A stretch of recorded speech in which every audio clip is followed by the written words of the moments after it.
Bumilis sa 4.4% ang pagmahal ng mga bilihin at serbisyo sa bansa nitong Hulyo. Lagpas sa target inflation range ng gobyerno. Wala pa dyan ang epekto ng habagat at bagyo na posibleng maramdaman ngayong buwan. Nakatutok si Dano Tingkungko. Mas marami pong mabibili sa 1,000 sa last year. Medyo kulang na siya. Ang obserbasyong yan ng magkaibigang Annalyn at Jenny Rose, sumasalamin sa naitalang bilis ng pagmahal ng mga bilihin at serbisyo o inflation. 4.4% yan, mas mabilis sa pagmahal ng mga presyo noong Hunyo at pinakamataas ngayong taon.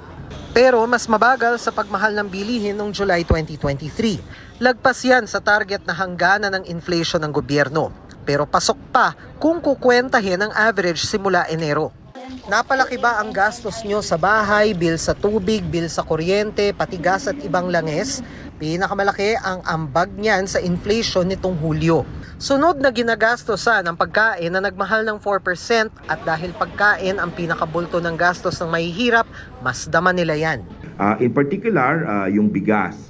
So kanina nakita natin na substantial yung contribution ng rice doon sa overall inflation para sa bottom 30% income household. Nagmura naman daw ang bigas pero bahagya lang. Inaasahang magtutuloy-tuloy ito sa Agosto.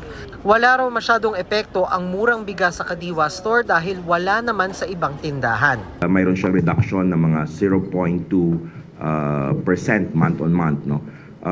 And we will see kasi alam ko yung reduction sa tariff ay magsisimula ng bumaba.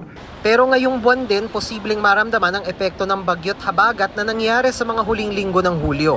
Yung ating historical data normally doon nga sa mga commodity items related to vegetables. Our expectation is that some items would increase, pero some items might slow down. Dahil nagmahal ang langis, damay din ang gasto sa transportasyon. Sa mga rehiyon, pinakamabilis ang pagmahal ng bilihin sa Northern Mindanao at Bangsamoro at pinakamabagal sa Ilocos Region.